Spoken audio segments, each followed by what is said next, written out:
Presently, Earth is the only planet where humans live. But our goal is to reach Mars and have a part of our civilization settled there. We never know what could happen to Earth in the future, and so having our race on different planets means that we won't go extinct if any extinction-level event occurs. SpaceX is working very hard to make this possible, and their Starship will be the one to take us humans and cargo to space. But have you ever thought how it would be like to live on Mars? Let's take a look.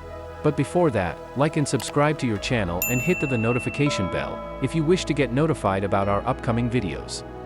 One of the most challenging parts about staying on Mars would be to reach there. The strong gravitational forces of Earth mean that the speed at which the vehicle would escape the planet would be huge. We are looking at around 21.6 kilometers per second or 78,000 kilometers per hour. Don't worry. You will be trained specifically for this day, and your body will build up a tolerance for such high gravitational forces. But don't think that it is going to be a jolly ride like a summer trip. Now once you escape the planet, your real journey to Mars will begin. If you think that, space journey will be beautiful because you will be able to look at the stars and enjoy the ride. Well, I suppose you might be wrong, my friend. Though that could happen, there is a very high chance that it wouldn't, and that will be because of the sun. If any side of the spaceship has sun facing it, the brightness will be so high that stars will not be visible. And on the other side, it will be a dark space and nothing else. The journey from Earth to Mars will take approximately 7 months and even longer, depending on the path. And the spaceship you will be traveling in will cruise even faster at 78,000 kilometers per hour compared to 41,000 kilometers per hour when moving out from Earth. As you move away from the planet, the spaceship will lose real-time communication, and you won't be able to contact anyone instantly. And by the time you reach Mars, this same time difference or ping will be around 12 minutes. Now let's see how to keep yourself intact during the journey. While traveling to Mars, there will be many instances when you might need a radiation room. This will be to protect you from the solar flare spewing. And since there will be no Earth's magnetic field, this becomes a real necessity. Another important thing to keep in mind is the fact that having no gravity can have a negative toll on one's body. To combat that, you would need to exercise from time to time and keep your muscles and bones active. Exercising will help in maintaining bone density and muscle mass, and at the same time give your brain something to work with. When you are about 2.2 million kilometers away from the planet, it will be visible to you. The red landscapes, the volcanoes, the ice caps, and the canyons, everything you see will be new and exciting. And I assure you that this is the best time to click some photos of your new home planet. But apart from the beautiful scenery that you just saw, living on Mars will be a real struggle. First of all, the planet's atmosphere is very thin for anyone to be breathing in the open air. The most primary constituent of the atmosphere is CO2. The temperatures on the planet are also something that you should consider before moving to an all-new planet.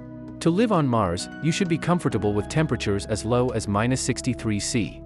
Yes, it won't be that low all the time, but it will most definitely be sometimes. Well, another thing to note is that 1 year on Mars is 2 years on Earth. This is because of the wider orbit of the planet. If you are a claustrophobic person, then Mars is not the planet for you. The air pressure of the planet is so low that it is necessary to have a spacesuit on at all times. If not, that all the water in your body will vaporize immediately.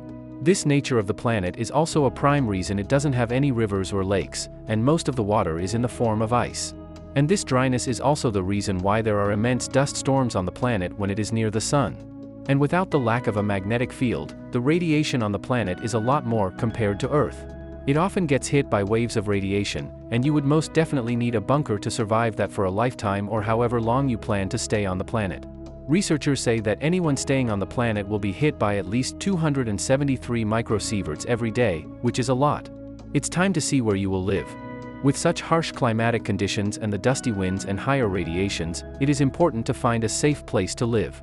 And well, that place on Mars is underground. The living conditions on the surface aren't good enough for a peaceful stay. So, the ideal situation will be to have a proper place under the surface. This will help in a lot of things like reducing radiation exposure, storms, cold temperatures, and many other problems that you would uncover while exploring the planet. You can do either one of these things. The first will be to find a natural underground place that is already present on the planet. But if that's not your jam, then building an underground bunker might be something you would need to consider. And maybe these bunkers can be built in a way that they could provide the comfortable air pressure our body needs. So, you can practically open your suit inside your home. At the same time, when you go out for any work or for just exploring the planet, you would need to wear proper suits that can help you protect yourself from radiation. Researchers say that having robots or drones do your work for you will be a good idea. Another important thing one needs to consider is how you will travel around. For that, we need to design mobility vehicles for Mars specifically. The areas on the planet vary vastly from area to area, so it would be necessary that the vehicle can work properly everywhere. Now, it's time to talk about our food, water, and oxygen. One of the most important things to live on Mars is to have access to food and water. So, for this one can do two things. You could either carry supplies for 2 whole years and eat that food for the entire time. Or you could grow your own food. Some vegetables like potatoes can be grown on the planet. This is because of the highly salty nature of the soil there. But the soil of Mars also has many chemicals that are not good for the human body. These chemicals include perchlorates and metals like lead and mercury. Growing any food in such conditions could cause diseases or stomach issues which will be difficult to treat so far from Earth. Research has already shown that growing vegetables in space is not a very good idea. This is because plants cannot adapt properly to the extremes of space and hence aren't able to establish the correct microbiome they need. Maybe eventually, we will be able to develop species of plants that can adapt to such extremeness, but for now, that hasn't been the case. Another important aspect to think about is water. You cannot ignore it, and water is the first thing you need to figure out after reaching the planet. The idea might be to recycle the water you already have from your urine and at the same time extract water from the atmosphere. If you are able to find any water source on the planet, then processing it and drinking the water will also be a good idea. Water can also be used to extract oxygen that will also be one of the key factors to surviving on the planet. Let's just go back to Earth, shall we? Considering that you have fulfilled your dream to live on Mars and have survived the extreme environment there, now it's time to go back to Earth. One of the most important aspects of going back to Earth is the fuel required. Considering you have managed to extract fuel from the water you found on the planet, you are all ready to leave for Earth once again. You must be excited to tell your friends and family about the once-in-a-lifetime experience you had. Considering the lower gravitational force on the planet, taking off from there should be easier than Earth and much less challenging for your body. Almost after 7 months, you will reach Earth and land back. Once you get out of the spaceship, you will be able to really appreciate Earth's environment and be glad that you are back. Reading about the challenges and the struggles, do you still want to live on Mars? If yes, what is the reason behind that? Let us know in the comments below. Also, if you found our content informative, do like it and share it with your friends.